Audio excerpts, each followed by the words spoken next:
Good morning students. मैं अमित खरवार। आज हम सभी डी.एड. एस.सी.बी.आई. फोर्थ सेमेस्टर के paper number 13 pedagogy of mathematics education के बारे में पढ़ेंगे। स्टूडेंट्स, पिछले क्लास में हम लोग यूनिट 6.1 कंप्लीट कर चुके हैं और आज हम लोग यूनिट 6.2 पढ़ेंगे, जिसका टॉपिक है properties of whole numbers and basic arithmetics operation, addition, subtraction, multiplication and division. तो स्टूडेंट, आज हम जो पूर्ण संख्याएं हैं उनका जो प्रॉपर्टीज़ है वो आज पढ़ेंगे। उसमें जो हम ऑपरेशन यूज़ करते हैं लाइक एडिशन, ऐड करना, सब्सट्रैक्ट करना, मल्टीप्लाई करना और डिवीजन करना, तो इसके बारे में हम आज पढ़ेंगे कि कैसे संख्याओं को हम उसमें एडिशन करते हैं, कैसे सब्सट्रैक्शन, कैसे मल्टीप्लिकेशन करते हैं और कैसे डिवीजन करते हैं। तो स्टूडेंट्स, यहाँ पर पहले देख लेते हैं क्या है। आज हम पूर्ण संख्याओं पर संक्रियाओं के प्रगुण यानी प्रॉपर्टीज़ पे आज उसके बारे में आज पढ़ेंगे। तो यहाँ पे पूर्ण संख्याओं पर अनेक प्रकार की संक्रियाएं की जा सकती हैं। इनके प्रगुण निम्नलिखित हैं। जैसे पहला है पूर्ण संख्याओं पर योग के प्रगुण, दूसरा पूर्ण संख्याओं पर घटाने के प्रगुण, तीसरा पूर्ण संख्याओं में गुणा के प्रगुण तथा चौथा है पूर्ण संख्याओं में भाग के प्रगुण। ओके, तो सबसे पहले हम एडिशन पे चर्चा करते हैं। पूर्ण संख्याओं के योग के प्रगुण यानी properties of addition of whole numbers क्या है। ये पहला है जो है इसमें प्रॉपर्टीज, वो है योग का संवरक प्रगुण। क्या है इसमें, किसी भी दो पूर्ण संख्याओं का योगफल सदैव एक पूर्ण संख्या ही होगी। यानी कोई भी एक दो नंबर को हम जब जोड़ेंगे तो जो संख्या होगी वो पूर्ण संख्या होगी। जैसे यहाँ पे 3+5 कितना होगा 8, 4+7 11। यानी जब हम पूर्ण संख्याओं को ऐड करते हैं, पूर्ण संख्याएं क्या होती हैं, यानी होल नंबर्स, यानी जीरो से स्टार्ट होती हैं, जीरो से अनंत तक की जाती हैं। तो पूर्ण संख्याओं को जो हम ऐड करते हैं, जैसे 3 और 5 क्या है, दोनों दोनों पूर्ण संख्या हैं और दोनों को ऐड करने पे हमें एक पूर्ण संख्या प्राप्त हो रही है, यानी 8 भी क्या होगी, पूर्ण संख्या होगी। उसी तरह जो दूसरा है उसमें क्या है, 4+7,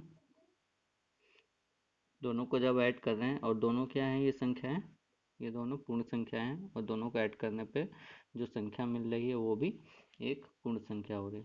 तो यहाँ पे कहने का मतलब ये है कि जब हम दो पूर्ण संख्याओं को जब ऐड करते हैं, उन दोनों का योग करते हैं, तो जो संख्या हमें प्राप्त होती है वो एक पूर्ण संख्या होती है।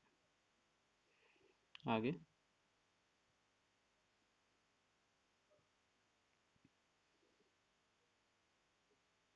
आगे है दूसरा जो प्रॉपर्टीज है योग में, योग का क्रम विनिमय प्रगुण। क्या है इसमें, पूर्ण संख्याओं के योग क्रम को बदलने पर योगफल पर कोई प्रभाव नहीं पड़ता है, अतः योगफल अपरिवर्तित रहेगा।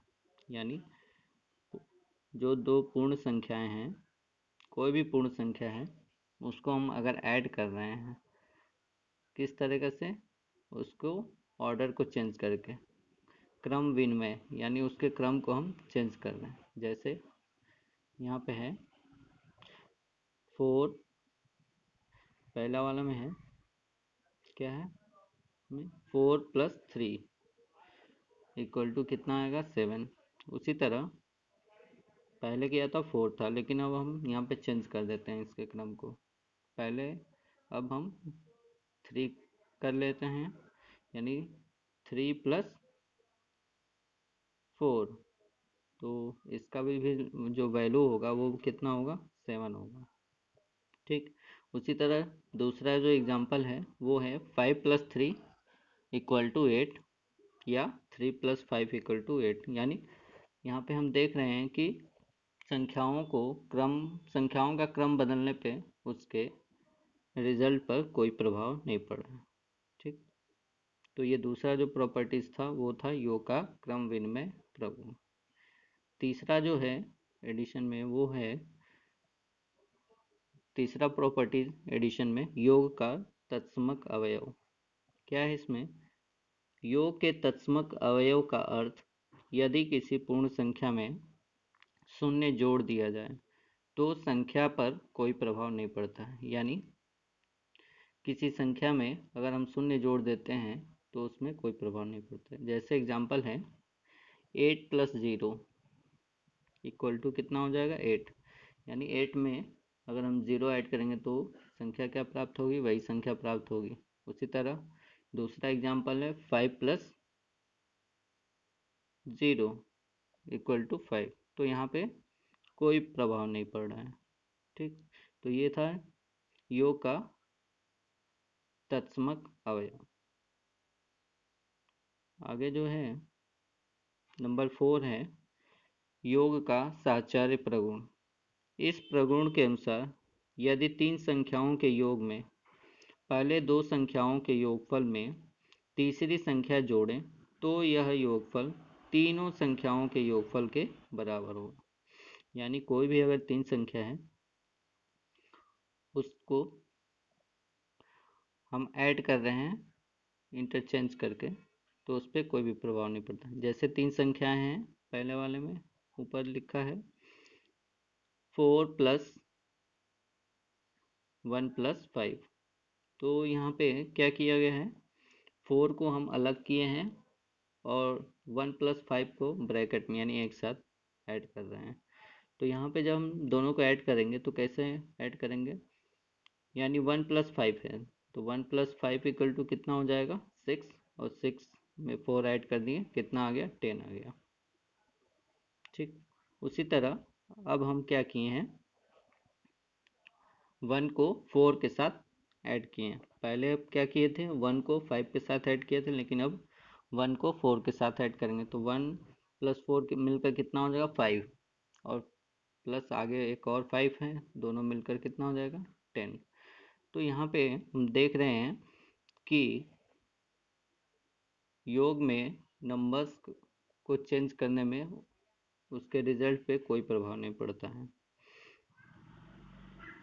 तो ये था हमारा योग का साहचर्य प्रगुण। अब पूर्ण संख्याओं के घटाने का प्रगुण, properties of subtraction of whole numbers.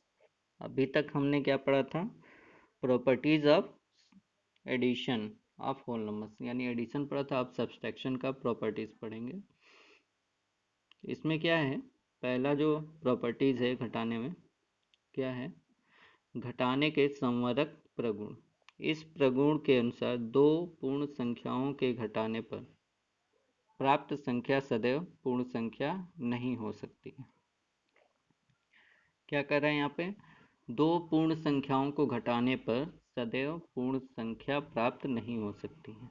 जैसे एग्जाम्पल ले रहे हैं, क्या है, 7 में से 2 को माइनस कर रहे हैं, तो 7 में से 2 को माइनस करेंगे तो क्या प्राप्त होगा, 5। यानी यह एक 5 क्या है, पूर्ण संख्या है। लेकिन वहीं अगर हम इसको इंटरचेंज कर दे रहे हैं, 2 में से 7 को माइनस कर रहे हैं, तो वहाँ पे जो संख्या प्राप्त होगी वो क्या होगी, -5 होगी। कैसे यहाँ पे -5 आया, क्योंकि यहाँ पे हम छोटी संख्या से बड़ी संख्या को माइनस कर रहे हैं। ठीक है, इसलिए हम यहाँ पे 5 के आगे माइनस साइन लगाएंगे। ठीक, तो यहाँ पे जो हमें नंबर जो प्राप्त हुआ -5, और ऊपर जो नंबर प्राप्त हुआ था 5 हुआ था, तो 5 वो क्या थी, पूर्ण संख्या है, और -5 क्या है, यह पूर्ण संख्या नहीं है। -5 क्या है, ये इंटीजर आएगा यानी पूर्णांक संख्या है, पूर्ण संख्या नहीं है। तो यही यहाँ पे करने का मतलब है कि दो पूर्ण संख्याओं को घटाने पर हमें सदैव पूर्ण संख्या प्राप्त नहीं होती है। दूसरी प्रॉपर्टीज सब्सट्रैक्शन में वो क्या है, घटाने का क्रम विनिमय प्रगुण। घटाने के प्रगुण में क्रम विनिमय नियम लागू नहीं होता है, ठीक है। पूर्ण संख्याओं को घटाने के क्रम को बदलने पर घटाव यानी घटाव का जो उत्तर होता है उत्तर पर प्रभाव पड़ता है।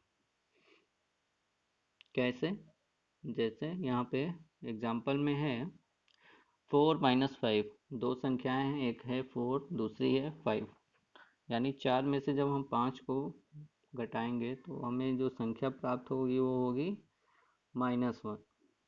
वहीं पे अगर हम 5 में से 4 को माइनस करेंगे तो वहाँ पे जो संख्या प्राप्त होगी वो होगी 1। ऊपर वाले में क्या था, -1 प्राप्त हो रहा था और नीचे क्या हो रहा है, 1 प्राप्त हो रहा है। तो दोनों में अंतर है, 1 क्या है यहाँ पे पूर्ण संख्या है और -1 क्या है, वो इंटीजर है यानी पूर्णांक संख्या है। तो यहाँ पे घटाने के जब हम घटाते हैं तो उसमें क्रम विनिमय लागू नहीं होता है, ठीक है। अब घटाने में शून्य के तत्समकता। घटाने की संक्रिया में पूर्ण संख्याओं के लिए 0 तत्समक अवयव नहीं है। कैसे, जैसे 7 में से 0 को हम माइनस करेंगे तो कितना आ जाएगा, 7 आ जाएगा उसका वैल्यू, जो कि ये क्या है, पूर्ण संख्या है। वहीं अगर 0 में से हम 7 को माइनस करेंगे तो यहाँ पे क्या होगी, -7 संख्या प्राप्त होगी। तो यहाँ पे जो नियम है घटाने में शून्य की तत्समकता, यह नियम फॉलो नहीं हो रहा। आगे जो चौथा है, घटाने की संक्रिया में साहचर्य प्रगुण। घटाने की संक्रिया में पूर्ण संख्याओं के लिए साहचर्य नहीं है। जैसे 3 संख्याएं हैं यहाँ पे 6, 3 और 2, तो 6 - 3 एक ब्रैकेट में फिर -2 किया गया है। तो हम क्या करेंगे, पहले 6 - 3 कितना आ जाएगा, 3 आ जाएगा, और 3 में से -2 अगर सब्सट्रैक्ट करेंगे तो कितना आ जाएगा, 1 आ जाएगा। वहीं पे अगर हम क्या कर रहे हैं, पहले 6 लिख रहे हैं और बाद में ब्रैकेट के अंदर 3 - 2 सब्सट्रैक्ट कर रहे हैं तो कैसे होगा, तो पहले हम क्या करेंगे, इसमें 3 - 2 कितना आ जाएगा, 1, और आगे कितनी संख्या है, 6 है, यानी 6 - 1 कितना आ जाएगा, यहाँ पे हमें क्या प्राप्त होगा, 5 प्राप्त होगी।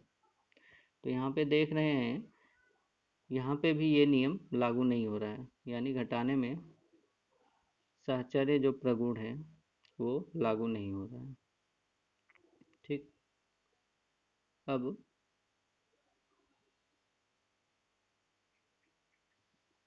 पूर्ण संख्या के गुणा का प्रगुण, properties of multiplication of whole numbers. कौन कौन से गुण हैं, पहला जो है वो है गुणन का संवरक प्रगुण।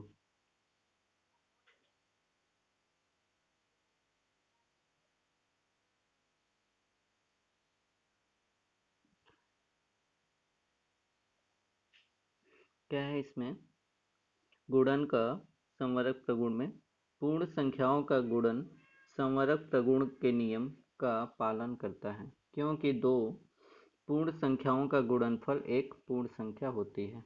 जैसे 2 × 8, 2 × 8 कितना हो जाएगा, 16, जो कि क्या है, पूर्ण संख्या है।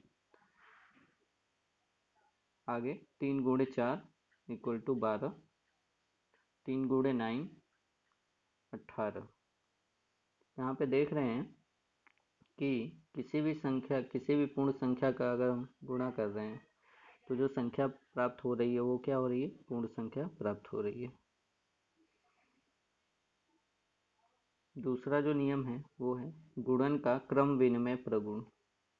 इस नियम का भी पालन पूर्ण संख्या द्वारा किया जाता है। इसमें गुणन के क्रम विनिमय पर भी गुणनफल पर कोई प्रभाव नहीं पड़ता है। जैसे 3 × 7 या 7 × 3 दोनों का मान कितना होगा, 21 होगा। 6 × 4 या 4 × 6 24 इसका वैल्यू होगा। या 5 × 7 या 7 × 5 इसका भी जो मान होगा वो कितना हो जाएगा, 35। तो यहाँ देख रहे हैं गुणन में क्रम विनिमय लागू हो रहा है। ठीक है, क्रम विनिमय का जो नियम है वो लागू हो रहा है। तीसरा जो नियम है गुणनफल में, गुणा में जो नियम है वो है शून्य का गुणन प्रगुण। क्या है, इस प्रगुण के अनुसार किसी भी संख्या में शून्य से गुणा करने पर गुणनफल शून्य प्राप्त होता है। जैसे 10 × 0 यानी 10 में अगर 0 का हम गुणा करेंगे तो संख्या क्या प्राप्त होगी, 0। उसी तरह किसी भी नंबर में गुणा करेंगे तो संख्या जो प्राप्त होगी 0 ही होगी। 512 × 0 0, 1 × 0 यानी 0।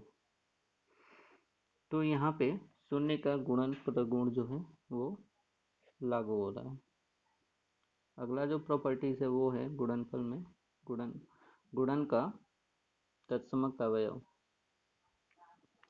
किसी भी पूर्ण संख्या में 1 से गुणा करने पर वही संख्या प्राप्त होती है जिसे गुणन का तत्सम अवयव कहते हैं। यानी किसी भी पूर्ण संख्या में हम 1 से अगर गुणा करेंगे तो जो संख्या प्राप्त होगी वो क्या होगी, वही संख्या प्राप्त होगी जिस संख्या में हम 1 से गुणा कर रहे हैं। जैसे 0 में हम 1 से गुणा करेंगे तो क्या प्राप्त होगा, 0 होगा। उसी तरह 7 में 1 का गुणा करेंगे तो 7 ही प्राप्त होगा। 3 में 1 का गुणा करेंगे तो कितना प्राप्त होगा, 3 ही होगा। आगे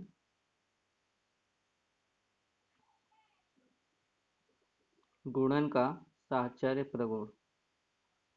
क्या है, इस प्रगुण के अनुसार यदि किसी 3 पूर्ण संख्याओं के गुणनफल तथा प्रथम 2 संख्याओं के गुणनफल को तीसरी संख्या से गुणा किया जाए तो गुणनफल में कोई अंतर नहीं होता।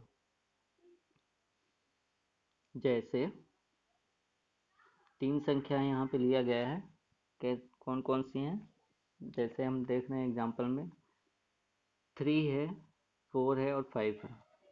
तो यहाँ पे क्या किया गया है, 3 और 4 को एक साथ गुणा किया गया है एक ब्रैकेट में, फिर गुणे 5। तो गुणा करेंगे हम, क्या होगा, 3 × 4 कितना हो जाएगा, 12। 12 × 5 बराबर कितना आ जाएगा हमारा रिजल्ट, 60। उसी तरह अब क्या करेंगे, हम चेंज कर दे रहे हैं। यहाँ पे जो 3 संख्याएं थी ऊपर 3, 4 और 5, पहले अब क्या कर किए थे, ऊपर 3 और 4 को एक साथ गुणा किए थे। अब क्या करेंगे, 4 और 5 को एक साथ गुणा करके 3 से फिर गुणा करेंगे तो रिजल्ट हमारा क्या आ रहा है, इसमें भी 60 आ रहा है। कैसे, 4 × 5 20 हो जाएगा, गुणे 3 60।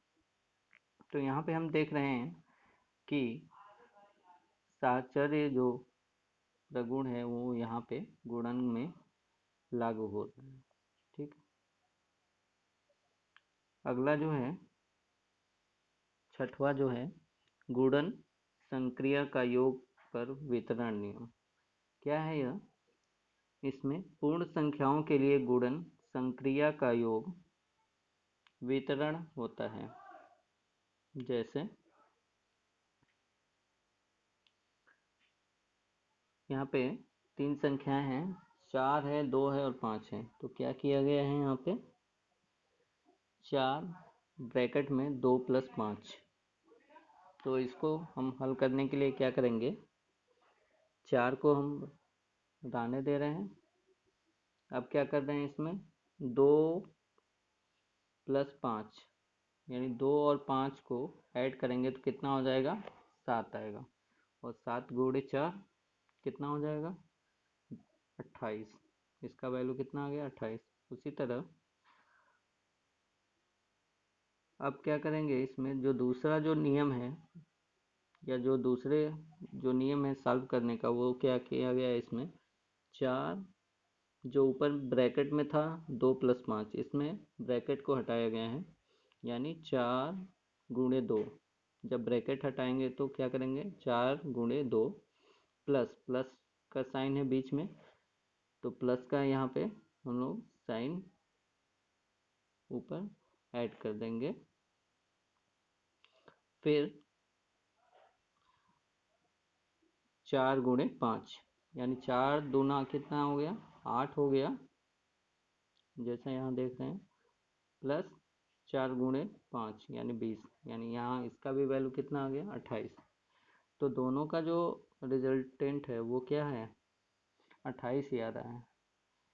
लेकिन यहाँ पे क्या किया गया है, पहले वाले में हम क्या किए हैं, पहले ऐड किए हैं, फिर ब्रैकेट के अंदर जो संख्या थी उसे हम ऐड किए, फिर मल्टीप्लाई किए। दूसरे वाले में क्या किए हैं, पहले हम ब्रैकेट को हटाए हैं, फिर उसके बाद ऐड किया है। तो दोनों में हमारा वैल्यू कितना आ रहा है, 28 आ रहा है। तो ये था हमारा नंबर 6, गुणन संक्रिया का योग पर वितरण नियम। सातवां जो नियम है वो क्या है, गुणन घटाने का वितरण नियम। पूर्ण संख्याओं में गुणन घटाने का वितरण नियम का पालन करता है। जैसे 3 गुणे ब्रैकेट में 6 - 8, तो कैसे इसको सॉल्व करेंगे, वैसे ही 3 को बाहर ही रहने देंगे, गुणे 6 - 8 कितना हो जाएगा, -2 हो जाएगा। इसका वैल्यू कितना आ गया, -6। चूँकि 3 गुणे 2 कितना हो जाएगा, 6, माइनस साइन लगा है तो ये माइनस साइन है। उसी तरह अब क्या करेंगे, जैसे ऊपर हम पहले क्या किए थे, प्लस जो अंदर ब्रैकेट में संख्या थी उसको ऐड किए थे। अब यहाँ पे क्या है, ब्रैकेट में जो सब्सट्रैक्शन वाला जो संख्या है यानी माइनस है, 6 - 8, अब उसको हम तोड़ेंगे ब्रैकेट के अंदर जो संख्या है। तो पहले क्या करेंगे, 3 गुणे 6, माइनस का साइन है, माइनस का साइन लगाएंगे, फिर 3 गुणे 8, तो 3 गुणे 6 यानी 18, फिर माइनस साइन, और 3 गुणे 8 यानी 24। कितना वैल्यू आ गया, यहाँ पे भी -6 आ गया। तो यहाँ पे भी जो घटाने का वितरण नियम है गुणन में वो लागू हो रहा है, यानी यहाँ पे भी जो रिजल्टेंट हो रहा है वो भी दोनों में बराबर आ रहा है। तो ये था हमारा गुणन घटाने का वितरण नियम। अब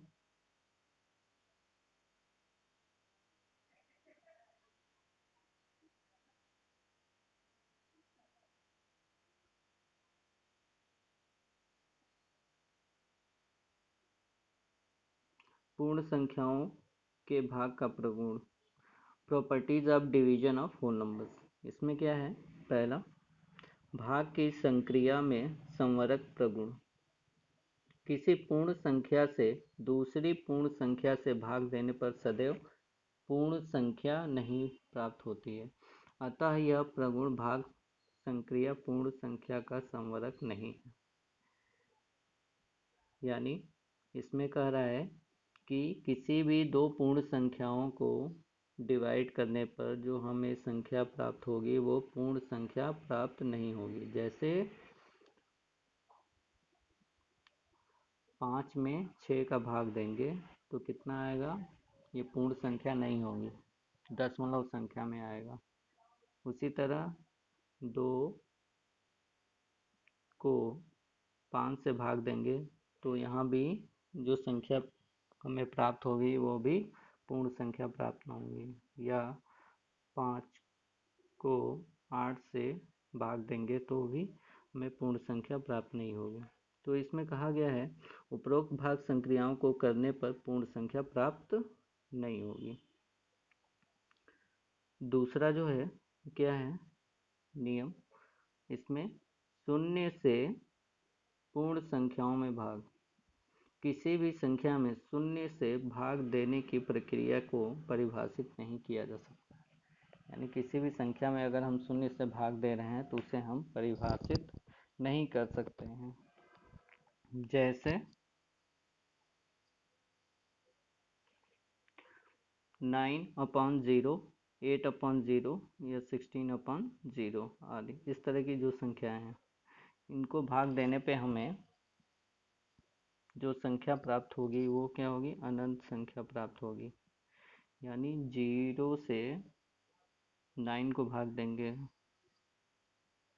या फिर 0 से 8 को भाग देंगे, या 0 से 16 को, या इस तरह की अनेक संख्याएं हैं उसको हम भाग देंगे, तो यहाँ पे जो संख्या प्राप्त होगी वो अनंत होगी। कैसे होगा, जो उसका रिजल्टेंट आएगा वो 0 0 0 0 ऐसे करके आएगा। जैसे हमने 0 से 9 में भाग दिया तो क्या होगा, 0/9, यानी अब इसमें हम भाग देंगे तो 0 9 जा कितना हो जाएगा 0, यानी उसका 0 है, फिर माइनस सब्सट्रैक्ट करोगे तो फिर 9 आएगा। तो फिर क्या करोगे, तो इसका जो रिजल्टेंट आ रहा है हम देख रहे हैं कि वो लास्ट में वो हमेशा वो बढ़ता ही रहेगा उसका वैल्यू, इसलिए इसका वैल्यू क्या होगा, अनंत आएगा। तीसरा जो प्रॉपर्टीज है वो है पूर्ण संख्या में 1 से भाग, किसी पूर्ण संख्या में 1 से भाग करने पर भागफल के रूप में वही संख्या पुनः प्राप्त हो जाती है। जैसे 8 में 1 का भाग देंगे, ठीक, तो कितने हमें संख्या प्राप्त होगी, वही संख्या प्राप्त होगी 8। या 100 में 1 का भाग देंगे, या यहाँ पे दिया है तीसरा, 0 में हम 1 का भाग दे रहे हैं, तो यहाँ पे यह संभव नहीं है, ठीक है, 1 से डिवाइड नहीं जा पाएगा। तो यहाँ पे कह रहा है पूर्ण संख्याओं में 1 से भाग, तो किसी भी पूर्ण संख्या में अगर हम 1 से भाग देते हैं तो पुनः वही संख्या प्राप्त हो जा रही है। जैसे हम मान लो 15 में 1 से भाग दे रहे हैं, या 20 में 1 से भाग दे रहे हैं, या किसी भी संख्या में 25 में 1 से भाग दे रहे हैं, तो वही सेम संख्या हमें प्राप्त होगी, उसका जो भागफल होगा वही संख्या होगी। आगे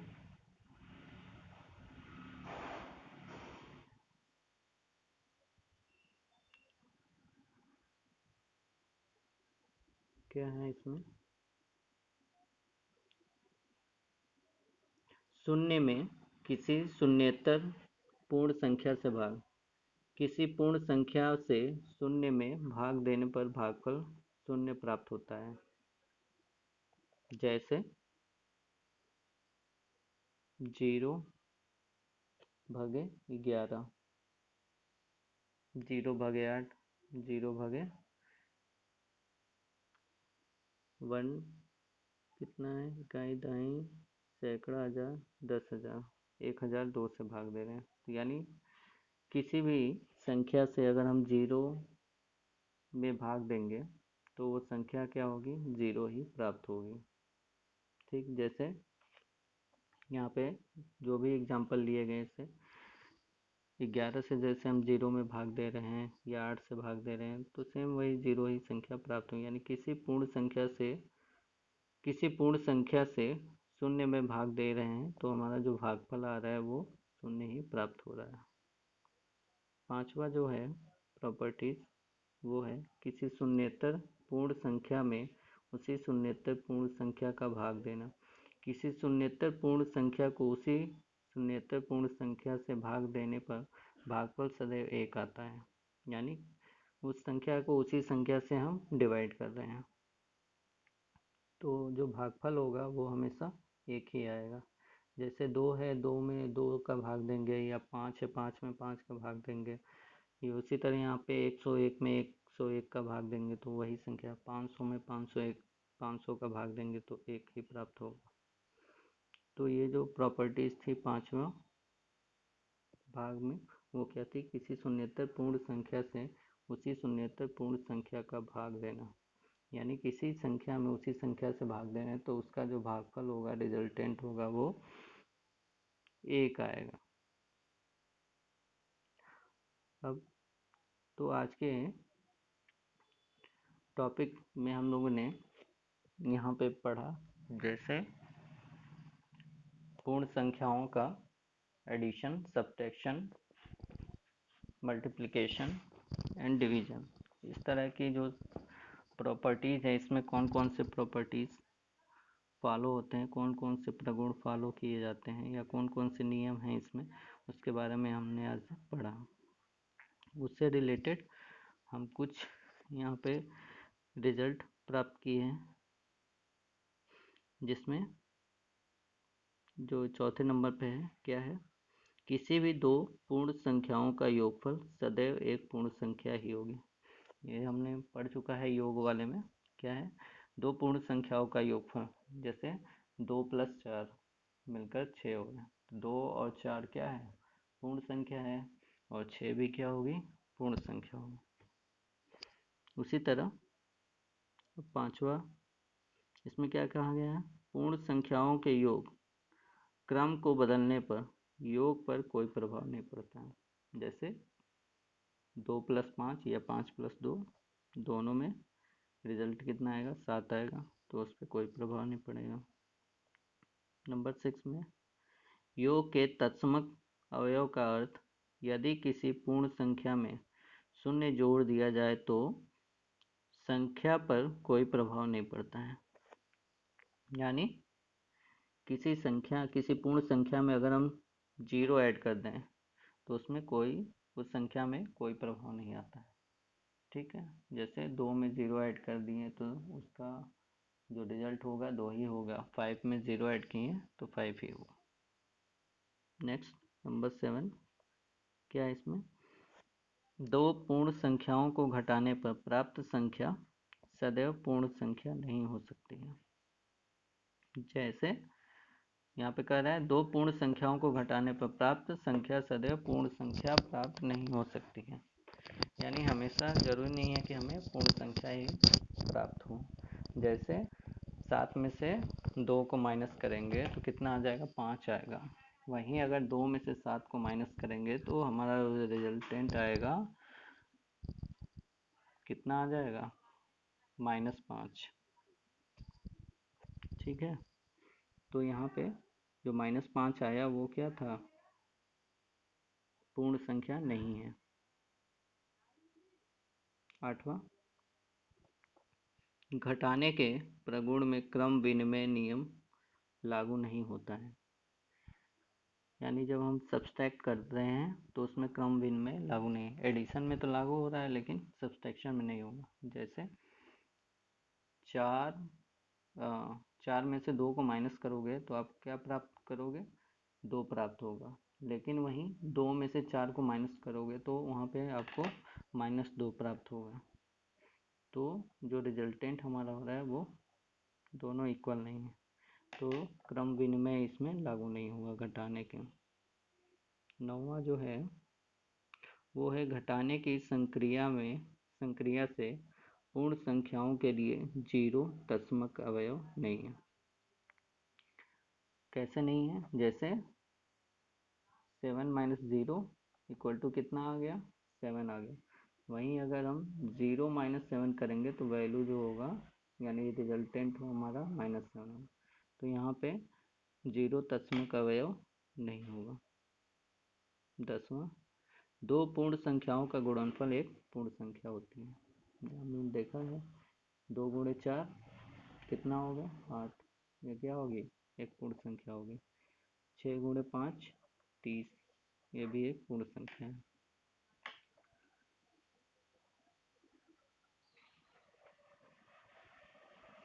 11, किसी भी संख्या में शून्य से गुणा करने पर गुणनफल शून्य प्राप्त होता है, ये देख ही चुके हैं। 12, किसी भी पूर्ण संख्या में 1 से गुणा करने पर वही संख्या प्राप्त होती है, जिसे गुणन का तत्सम अवयव कहते हैं। यानी किसी भी संख्या से अगर हम किसी भी संख्या में अगर 1 से गुणा कर रहे हैं तो वही सेम संख्या प्राप्त होगी। 5 में 1 का गुणा कर रहे हैं तो 5 ही प्राप्त होगा। 10 में 1 का गुणा कर रहे हैं तो 10 ही प्राप्त होगा। इसी तरह 100 में 1 से गुणा करेंगे तो 100 ही प्राप्त होगा।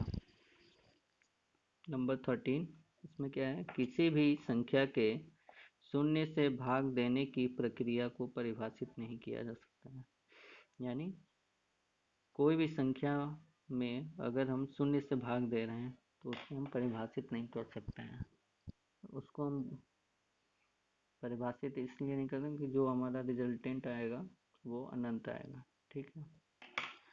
14 नंबर क्या है, किसी पूर्ण संख्या में 1 से भाग करने पर भागफल के रूप में वही संख्या पुनः प्राप्त होती है। जान चुके हैं ये भी। किसी पूर्ण संख्या में शून्य से भाग देने पर भागफल शून्य प्राप्त होता है। तो स्टूडेंट्स, आज के टॉपिक से रिलेटेड यहाँ पे कुछ प्रश्न दिए गए हैं। इन प्रश्नों का उत्तर लिख करके आपको अपने ग्रुप में सेंड कर देना है इसको सॉल्व करके। पहला है बहुविकल्पीय खंड है, इसमें 5 प्रश्न दिए गए हैं। जैसे पहला है, निम्नलिखित संख्याओं में पूर्ण संख्या है, इसमें बताना है कौन सी पूर्ण संख्या है। 3 है, 15 है, 40 है या सभी हैं। दूसरा है, योग का तत्समक अवयव है। क्या है योग का तत्समक अवयव, इसको बताना है। तीसरा, यदि 5 + 3 = 8 है तो यह किस नियम का पालन करता है। चौथा, 5 गुणे ब्रैकेट में 10 + 3 का मान होगा। और पांचवा, 7 माइनस ब्रैकेट में 3 - 2 का मान होगा, इसको बताना है। अब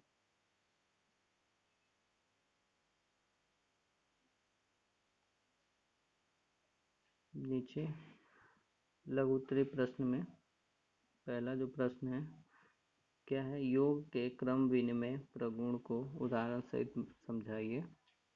दूसरा जो है, योग के साहचर्य प्रगुण को उदाहरण सहित समझाइए। तीसरा है,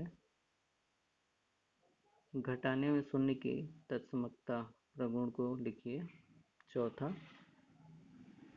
शून्य का गुणन प्रगुण उदाहरण सहित बताइए। पांचवा, गुणन घटाने का वितरण नियम की व्याख्या कीजिए। छठवां, शून्य से पूर्ण संख्याओं में भाग प्रगुण को समझाइए। सातवां, शून्य में किसी शून्येतर पूर्ण संख्या से भाग उदाहरण सहित बताइए। और आठवां है, क्या दो विभिन्न शून्येतर पूर्ण संख्याओं a व b के लिए a डिवाइडेड b + b = 8 संभव है, इसको बताना है। तो आज के लिए इतना ही।